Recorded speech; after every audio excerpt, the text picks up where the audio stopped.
Hello and welcome to the lecture video for Race, Crime, and Justice. This is week 6, and today, or this week, or whenever it is that we're doing this, we're talking about race, prosecution, and punishment. So, very simply, just to briefly remind everyone, last week we talked about policing and victimization.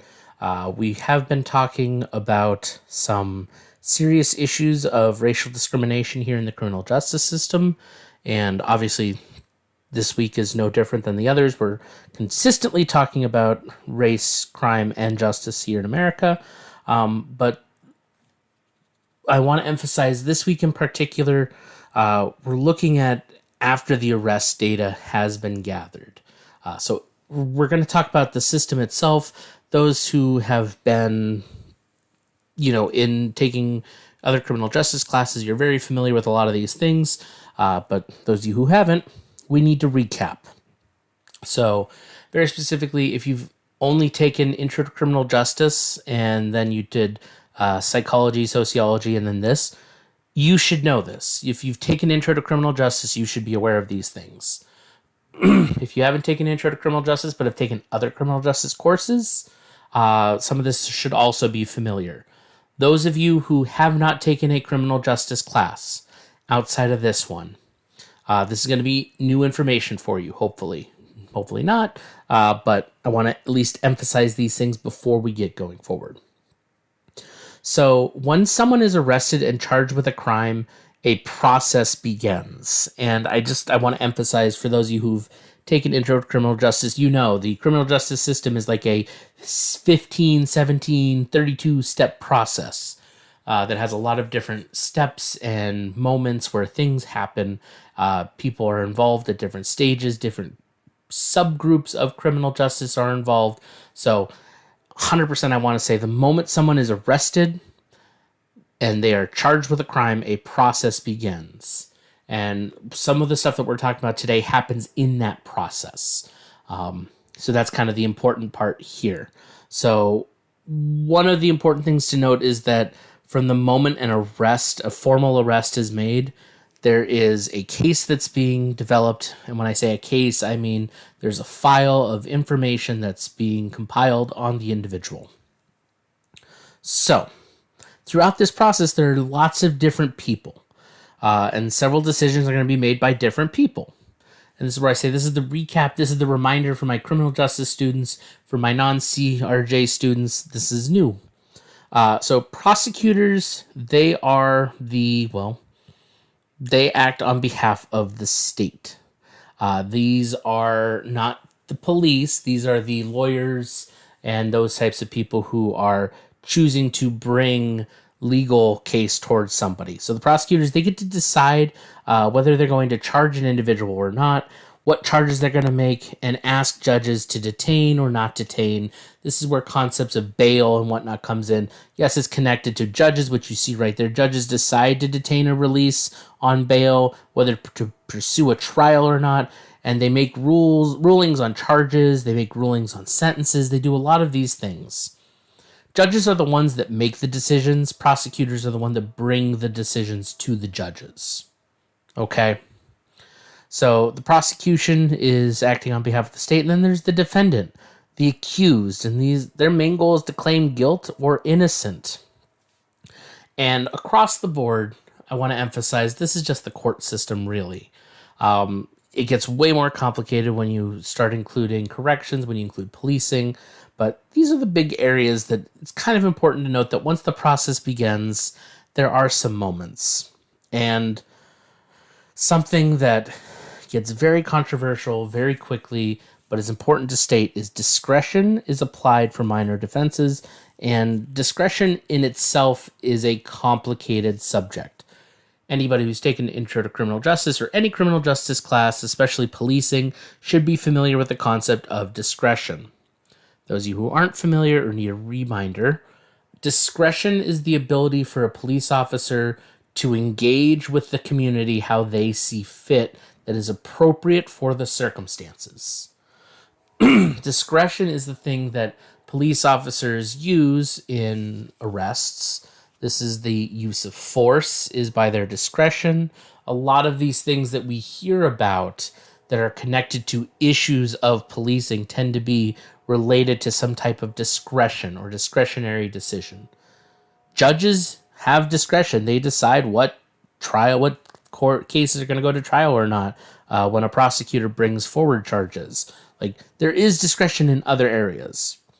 I want to point out specifically for criminal justice as the policing aspect of it.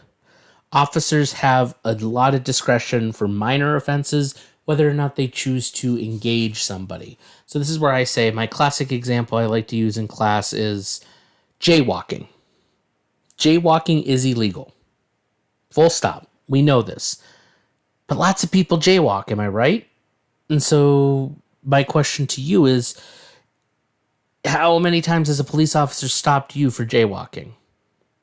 If the answer is none, it should be, and it is correct, because most officers don't stop a person for jaywalking.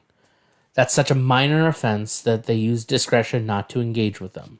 If they see that behavior is causing other problems, yeah, they might get involved and you might actually get a citation for jaywalking. Like, there's a lot more discretion for a minor offense than there is for a major offense. So, want to put that out there right now.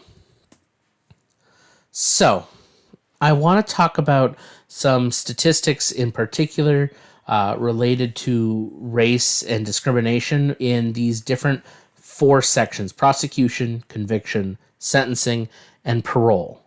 I do want to emphasize, I know I have a meme here, and it's kind of ridiculous, and I'll be honest with you.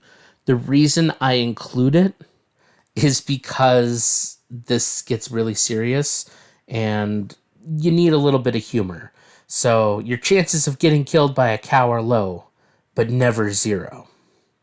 And while that's a humorous take on this, the reality is the way you can apply this is the chances of you going through this system and getting arrested because of your skin color is low, but never zero. It's my way of saying the statistics tend to show us that, yeah, there is a problem here. So we're going to get into that here in just a moment. Like I said, the 4 sections of the criminal justice system that we're going to be talking about here with some statistics about racial inequalities is prosecution, conviction, sentencing, and parole. So for those of you who are not criminal justice students, you're going to learn what these ones are. For those of you who are, this is going to be a review. So prosecution is the part all the way from when a crime is officially charged, and they start that process all the way through the court case itself. Conviction is during the court case when the individual is being charged with their crime. I'm saying charged a lot. So conviction is when a party is found guilty of committing a crime. Sentencing is where the jury determines the punishment, and then parole is an option during the post-sentencing time where an individual can be released early and out of the prison system. So those are the 4 sections. So just a little bit of information that is needed and necessary to talk about here. I want to preface all of this with saying the research data on these particular things are all over the place.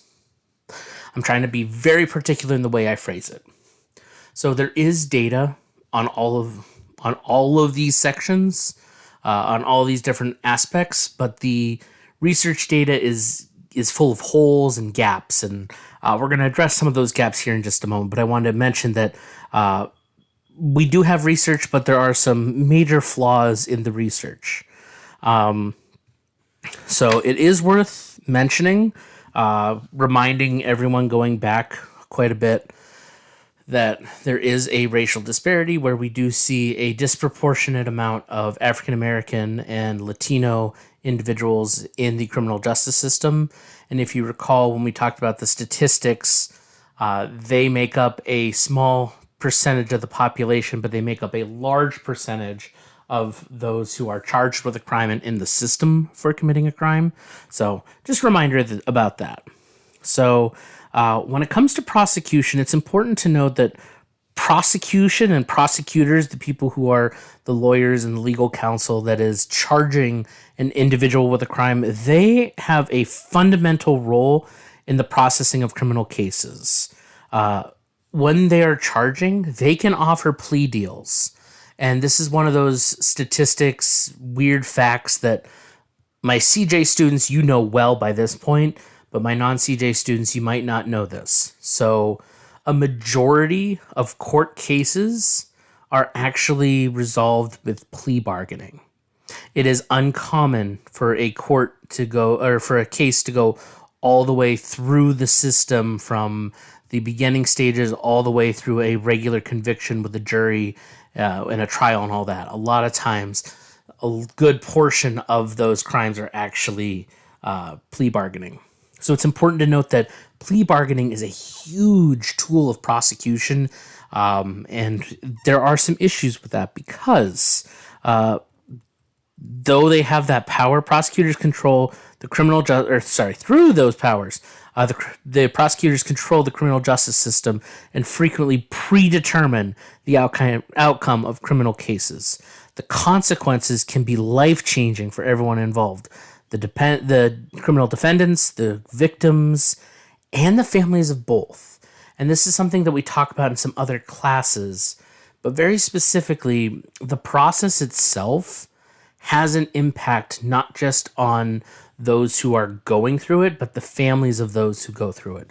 So if you have experienced yourself or know somebody close to you who has gone through the criminal justice system, it is likely that you know what I'm talking about, that it does have an impact on your life.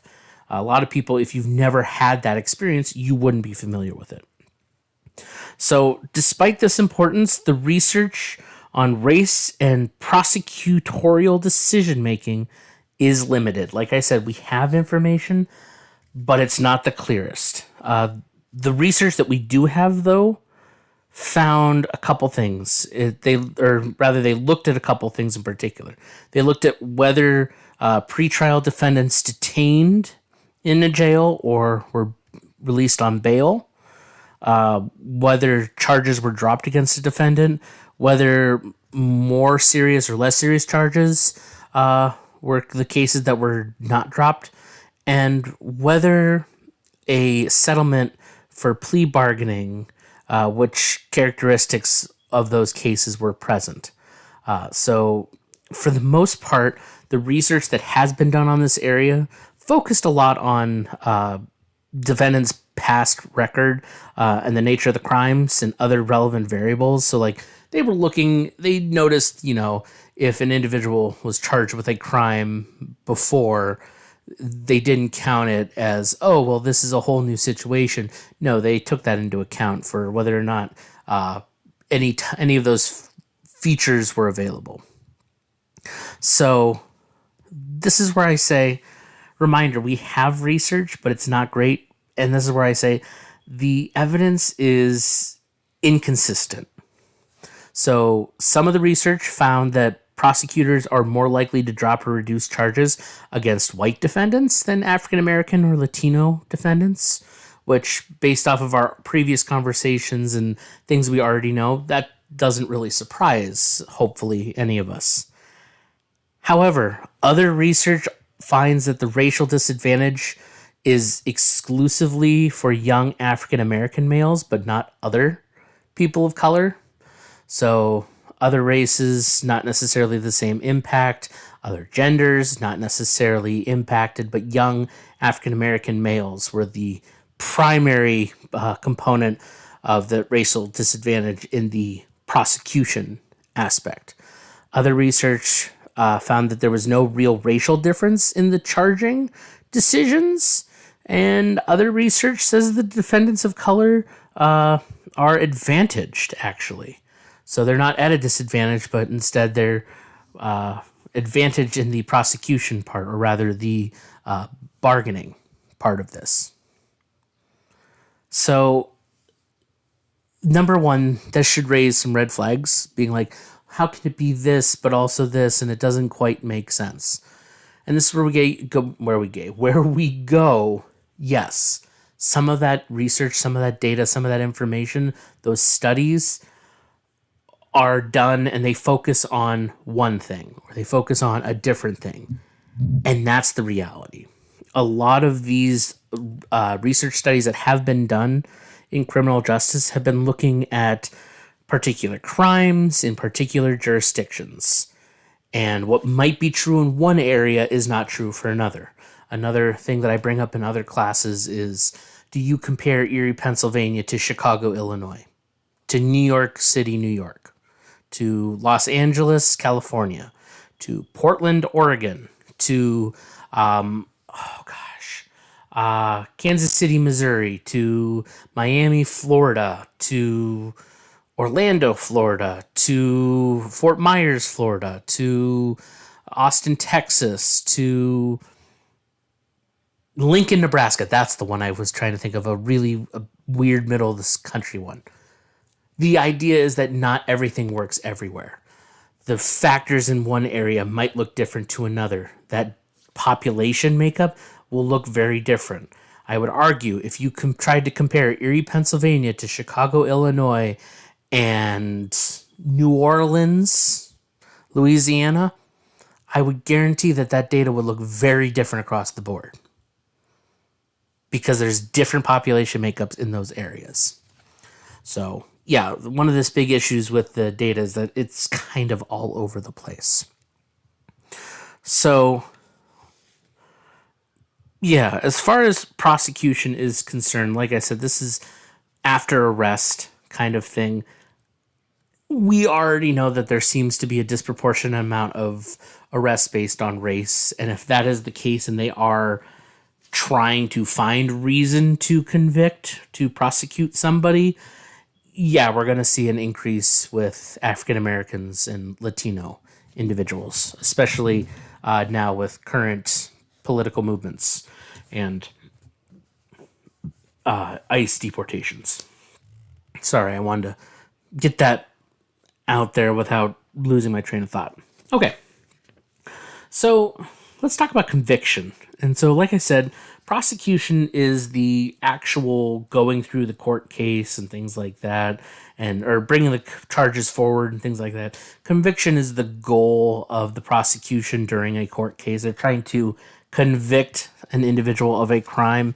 And so this is where we say a question comes up that is sometimes asked: are people of color more likely than whites to be convicted? And based off of what we've already talked about, kinda, yeah.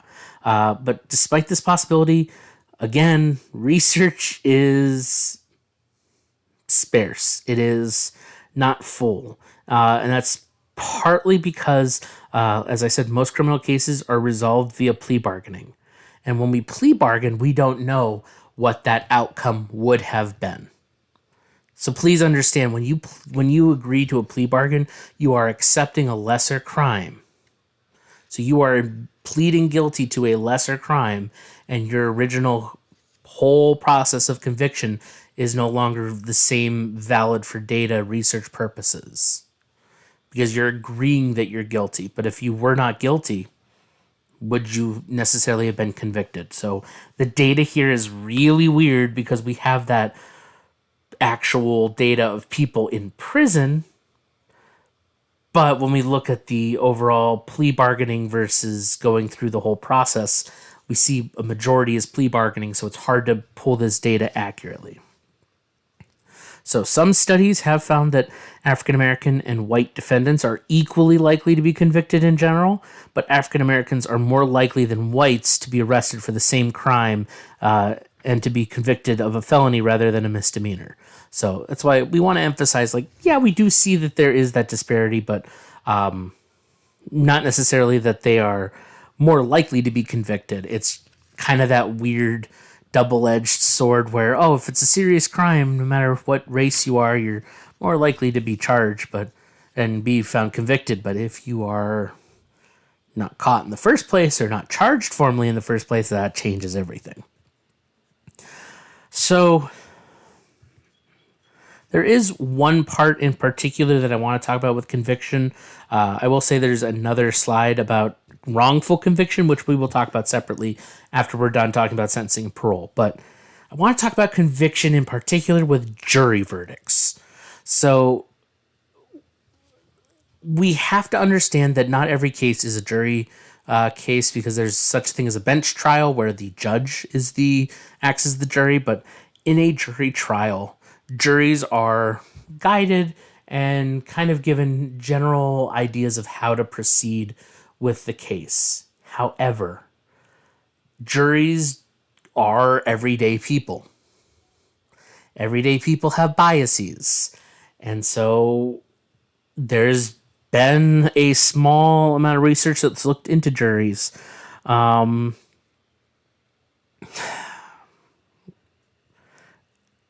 just going to say flat out, in general, a lot of the research on this particular fact, or on this particular aspect of conviction, the juries, the research tends to find that defendants' race and ethnicity have a small impact on jury verdict, but it does have some.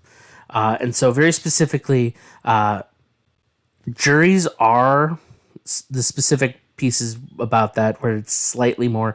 Jurors are more likely to acquit a defendant of the same race, and therefore more likely to convict a defendant of a different race. So if you have a white jury and a black defendant, it is more likely that that jury will convict. If it is a white jury and a white defendant, it is more likely that they are going to acquit the defendant. If it is a black jury and a black defendant, they are more likely to acquit. If it is a white jury and a black defendant, you see where I'm going with this? It's this circular, if you are the same race as the majority of the jurors, there tends to be a trend towards it. It is not always guaranteed, because that's predicting human behavior. But the data shows us that it tends to swing in that direction. This has to do with the concept of the similarity bias, where we tend to want to belong and agree with things that look and sound and act the same way as we do.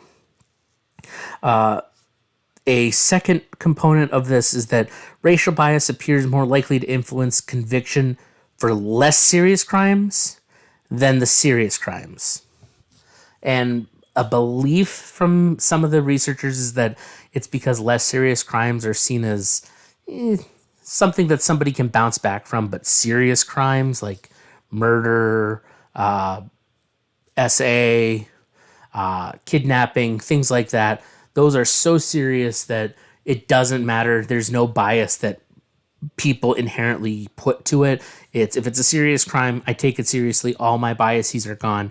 I'm focused on the crime itself, at least as far as the data that's been conducted and confirmed and all that other stuff. And then I just want to put this out here. This is the extra weird part of this. All white juries are more likely than racially mixed juries to convict an African American defendant than white defendants. So, in short, if you have any number of people on a jury that are not of white descent, you tend to see the breakdown of that racial bias towards the similar group. Anyway, like I said, this data, much like all of this data, is not fully complete, not fully fleshed out, and we continue to struggle with this. And especially here with convictions, because of the plea bargaining thing, it's harder to accurately gauge the data here. One thing I do want to say is one problem of conviction research is the majority of it's been done explicitly on African American sentencing. It's not to say that it's not important, but Other minority groups have not had nearly the amount of research data conducted on the disparity, so it's harder to make claims about those groups. Okay, so sentencing is the third area, and as I already said before, this is where the jury determines, after they've determined guilt, there is a discussion about what kind of punishment the individual should have. And so that's the sentencing aspect. Excuse me. Had a little hiccup burp there. So there is a larger area of research on the sentencing than on the prosecution and conviction part, as well as the parole. I'm going to tell you that right now. Parole has a lot fewer research data than the rest. So there's a big body of research on the arresting side and the pre-policing side of criminal justice, and there's a big part in the sentencing. The rest of the areas that we've been talking about, it's not as robust. It's not as full. So with this sentencing thing, I don't know why I call it a thing. The research does look at seriousness of crime, defendant's prior record, and other factors. So honestly, this is why I say there's a lot of research, is because we understand that sentencing decisions, there are guidelines that judges and jurisdictions, juries, and all these things have to follow for how somebody can be punished, to avoid cruel and unusual punishment. So sentencing is very heavily scrutinized and looked at. So this is why there's a decent amount of research on this. So this is where I will say there have been studies. Many of the studies find African Americans, Latinos, and Native Americans are somewhat more likely than whites to be sentenced to prison instead of probation or fines. Fewer studies find that once sentenced to prison, they receive longer prison terms. Some studies find the difference, but others don't. The reality is we aren't quite sure the grand total influence of it, but we do understand that some of the data tends to show trending more towards there is an influence, and realistically, what we tend to find in particular is, I'm trying to think how I want to phrase this, a very racially biased component that does sometimes play a role in the sentencing aspect, and that has to do with skin tone. So, discrimination based off of skin tone, it's been found, in particular, there were studies in 2004, 2006, 2016, 2011, and all these different groups of researchers were looking specifically for evidence of racial bias in sentencing, and their whole focus was specifically facial appearance of defendants. And what they found in particular was darker skin tones and more what they cited as Afrocentric facial features were oftentimes connected to individuals who were given harsher, longer sentences. So the Afrocentric features that these researchers looked at were broad nose, full lips, a very particular type of hair, which the researchers described as wiry hair. They found that individuals with darker skin tones and these facial features had longer sentences, had harsher sentences. And so this is where we say it seems very racially biased. So this is why I say, yeah, we have research that says it, but at the same time, that's only a small grouping and selection of research, and how does it apply outward? It's really complicated, and I'm trying to be very careful in talking about this because I don't want to say that the system outright 100% is racist, but there are problems that we need to address about it. All right. So parole. This is where I tell you there's not a whole lot of research on parole. Parole boards decide whether an inmate is released on parole or if they stay in prison, and we don't really have data on that. What data we do have is mixed. Some of the studies find that African American offenders wait longer in prison until they're offered parole, but others find that African Americans and whites serve equal time in prisons before parole. But that also comes down to the type of crime that's committed. So this is where I say completely seriously, the data is not there for parole. We have at least some data for prosecution and conviction. We have data for sentencing. We have data for arrest. Parole is an area that we don't have a whole lot of research studies looking into.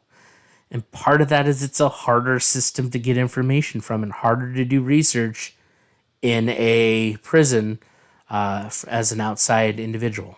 Just going to put that out there.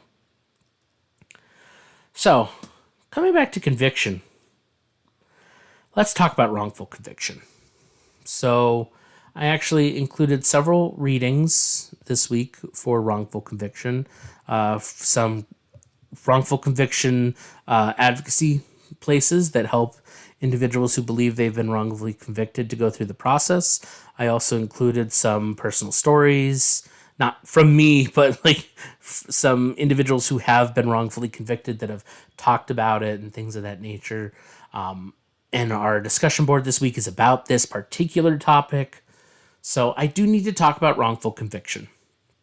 So if we just take the very basic assumption from what we've been talking about, that there is a racial disparity in criminal justice, then that means that there are individuals who are arrested who did not commit the crime. Because it's not that they're committing more crime, it's that they are being stopped because they are being believed to be committing more crime. So we need to understand that that means that there is a chance that they have not committed a crime. Now, if you do not want to accept the data that we've been talking about this entire time, this 8-week session where we've been talking about racial disparities and how data can look weird and be manipulated and things like that, let's just take it from a completely unbiased standpoint and say, okay, is there a chance that somebody has been arrested for a crime they didn't commit? If you can say hypothetically there is a chance, then you need to understand why wrongful conviction is a problem. Wrongful conviction literally is when an individual is arrested, sentenced, and serves time for a crime that they did not commit. I know a very classic thing that a lot of people want to say and do say, every criminal says I didn't do it. And to be fair, yeah, why would you admit that you did it if you did it? Most people aren't that way. However, there are cases, there have been cases. We have documented proof of people who have been wrongfully convicted of a crime they did not commit. So we know this happens. Admitting that this happens does not mean that the system itself is completely wrong and failed and needs to be destroyed. No, it means our system is flawed and we need to fix it. So, wrongful conviction. Very specifically, we had a lot of wrongful convictions before the advent of proper modern DNA testing. I want to put that out there for the policing side of it. We weren't able to get the proper evidence. But now we can actually go back and exonerate some of those people. So again, yeah, this is why wrongful conviction is important. So I'm trying to think what I want to say here.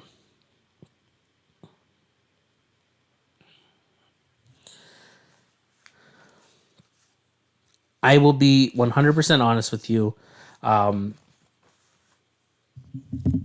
This is partially my opinion, so bear that in mind.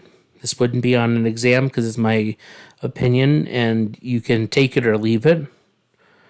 But the reality is there are people in our system who have committed lesser crimes that have been continued to be held in prison and incarceration in some way, shape, or form.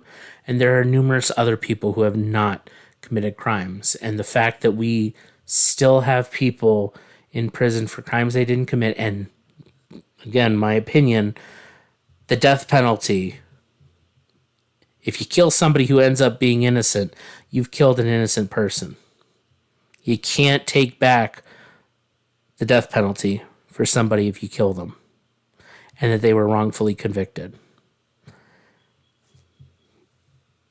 Put that in your repertoire of things to consider and ethical dilemmas, and why the death penalty is such a controversial concept for people is exactly this piece. A lot of people will just say it's a matter of ethics. I don't believe in killing or whatever. For me, and again, this is my opinion, the reason I am anti-death penalty is this reason alone. The wrongful conviction problem. The fact that there are people who have been tried and found guilty of murder, put on death row, and then found out that, hey, they actually were innocent due to DNA evidence years later, and we're like, oh crap, we killed somebody who actually was completely innocent. That is unacceptable and should not happen. So, yeah, wrongful convictions are complicated, and it's why I gave you readings to in particular look at. There's the Innocence Project that does a lot of work with individuals. I want to emphasize that, yes, not everybody who claims innocence is innocent. But even if there is somebody who is, we have to be willing to take that chance. All right. Getting back on track, we need to talk about cumulative disadvantage. And those of you who have had me in class before already see the legal war on drugs, the opioid crisis. You're getting flashbacks and you're like, oh God, he's going to talk about it. I'm going to talk about it a little bit, but I'm not going to go too deep onto the war on drugs. Those of you who know, you know. Anyway, cumulative disadvantage, I want to emphasize, is a term. So this is a term that's going to show up on a final exam. So cumulative disadvantage is the many disadvantages, large or small, that people of color often face during the different stages of the criminal justice system and how they accumulate. So very specifically, cumulative disadvantage is all of the minor parts, all of the little disadvantages that individuals face based off of whatever qualifying factor is putting them at a disadvantage. So, yes, this is where we say African Americans who face discrimination, that is one component of cumulative disadvantage. So, why do I say that? And then on here have the legal war on drugs, capital punishment, and juvenile justice. Well, the answer is surprisingly simple. Because those are actually examples of how cumulative disadvantage works. So the first one is the one that I said some of my former students you know very well. The legal war on drugs. So the opioid crisis in the 1980s, and I mean the current opioid crisis as well, but when we say the war on drugs, we're talking, during the 1980s in particular, but at the tail end of the 1970s, how we actually had, we started the war on drugs, where politicians worked with law enforcement to change the laws on what drugs were legal and were not illegal, change the sentencing guidelines, how long people could be incarcerated for, and what we ended up having was a large number of people who were taking crack cocaine as well as marijuana and arresting them. And as we've now moved in our country towards legalizing marijuana, we still have individuals who were arrested for marijuana charges that were nonviolent criminals who are still sitting out sentences in jail for this from the 1980s. Are we seeing why this might be a problem? In general, not about cumulative disadvantage yet, just about the problem of being arrested for marijuana and the marijuana use and selling in the 1980s and still living out your sentence in 2025. Kind of a problem. So,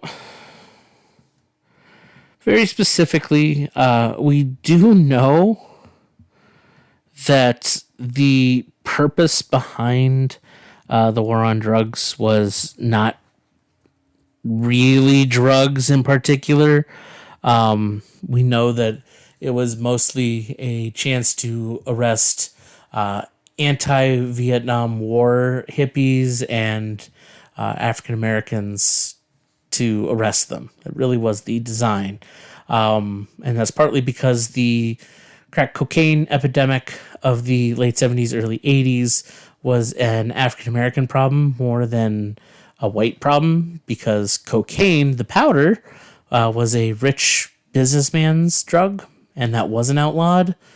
But the crack rock, which is pharmacologically, we talked about before, very similar to cocaine, yeah, that was illegal. And it was the cheap thing that was sold to the people who were poor and lived in bad neighborhoods. And, oh, look at that, a large majority of them happened to be African American.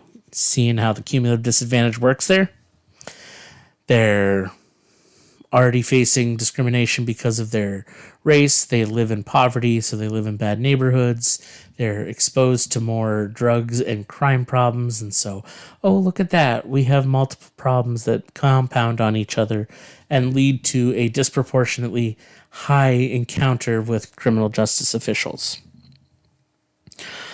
So, the opioid crisis is the modern day war on drugs. I do want to emphasize that.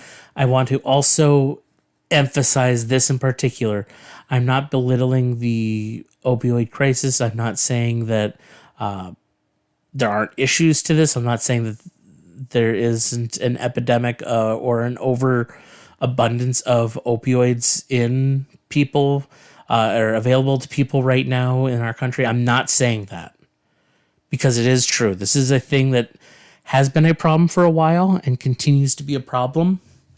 We kind of don't talk about it nearly as much right now because there's so much going on in our country. But we are still dealing with the opioid crisis, which is overly complicated for this class. But just bear in mind that the opioid crisis does focus on individuals who are in the lower class, aka people who are in poverty, under the poverty line, just barely above the poverty line.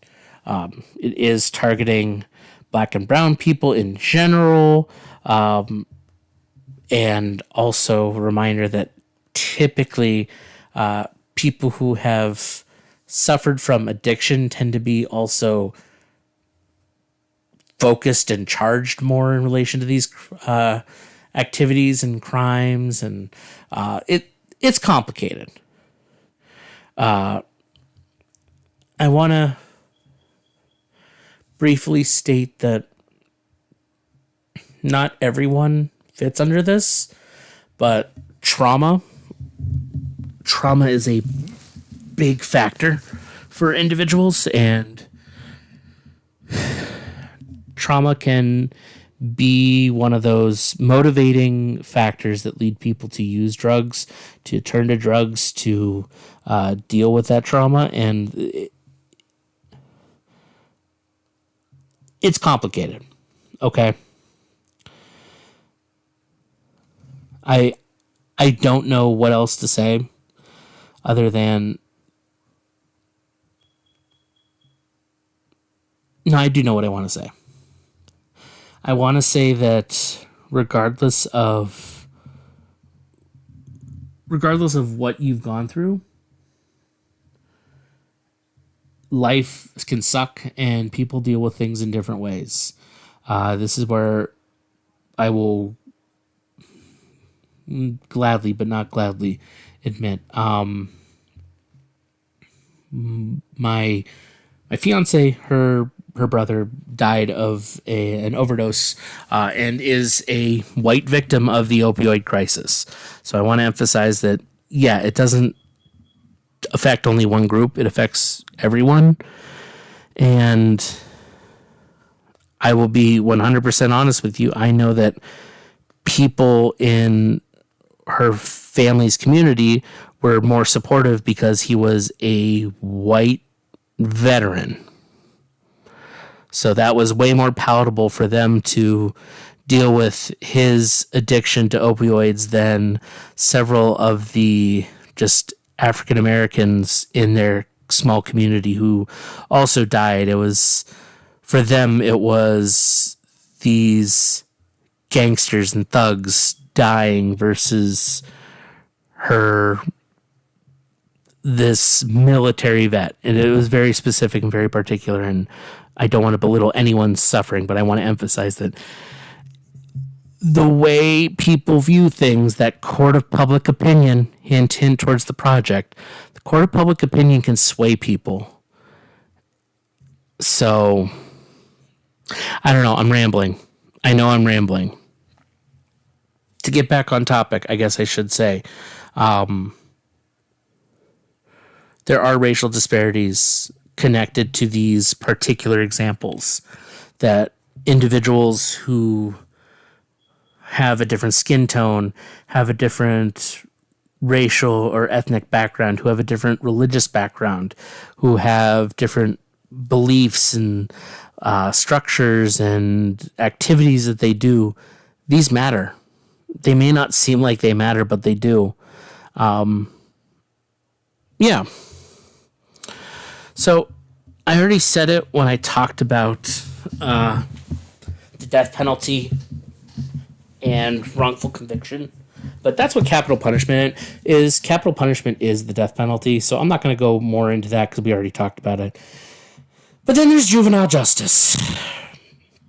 And this is one of those, I've already talked about it now in this section. I also talked about it in juvenile justice. I talk about it in juvenile justice. We do know that there tends to be a racial disparity, particularly for juveniles in the system. In particular, we have what is called to the disproportionate minority contact. And that is the overrepresentation of youths of color in the juvenile justice system. Hint, hint, this is another term. Disproportionate minority contact. And what that refers to is the overrepresentation of youths of color in the juvenile justice system. And this is where I'll say, because we've talked about it already, there's a lot of evidence that this disproportionate minority contact does exist. We know African American and Latino youths comprise only about 1/3 of all youths, but they comprise of 2/3 of all juvenile offenders in residential placement. African American youths are 5 times more likely than white youths nationwide to be committed to a residential facility, and in some states they are at least 10 times more likely than white youths to be sent to residential facilities. Latino youths are 1.6 times more likely nationwide to be sent to residential facilities than white youth, and at least 5 times more likely in several states. Meanwhile, Native American youths are 3 times more likely nationwide to be sent to residential facilities, with this ratio reaching as high as 4 times in several states. We know this. We know that youths of minority groups of different racial backgrounds are disproportionately more involved in the criminal justice system. And we've talked about some of the ideas too. It very well could be a cultural conflict issue. It could be simply the predetermined biases that individuals have about the youth. It could be about how engagement happens. It's any number of problems. But we do know that juvenile justice, juveniles of minority groups, are at a cumulative disadvantage within the criminal justice system. So I know we're at the end, but I want to leave on, I guess, one final note that I want to say is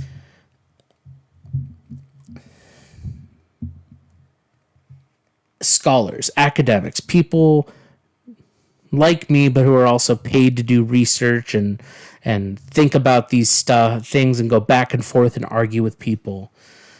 The researchers, the scholars on this debate which dynamic, if it's the differential involvement or differential involvement in crime or the discriminatory practices in criminal justice.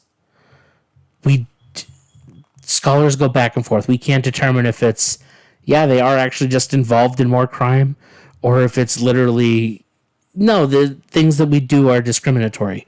They go back and forth. Experts will point to plenty of studies that say one is better than the other, or the other one has way more data. I think the better thing is to understand that both are serious possibilities, and we need to consider both.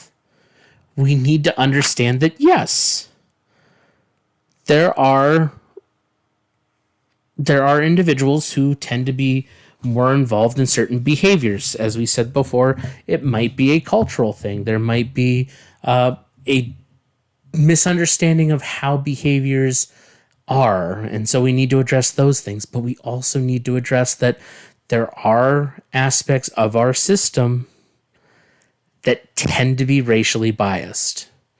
And so I would like to say it's not that our system itself is wholly racist. It's not that individuals in the system are racist. It's that there are problems throughout. It is not a simple one-to-one problem. It is complicated. It is complex. It deals with multiple components. And if I may add my 2 cents, which again, my opinion, you do not have to take it. But if you agree with me, I mean, that's really cool, but you don't have to. But I think we need to stop debating which one is more relevant or which one's more possible. And I think we just need to approach both of them.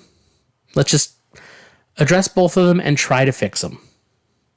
Stop debating which one is the actual impact. Just start working on them. That's just me. All right. Thank you very much. I know this was a weirder presentation, but hey, you made it through, and I appreciate you. So thank you very much, and I will see you in the next video.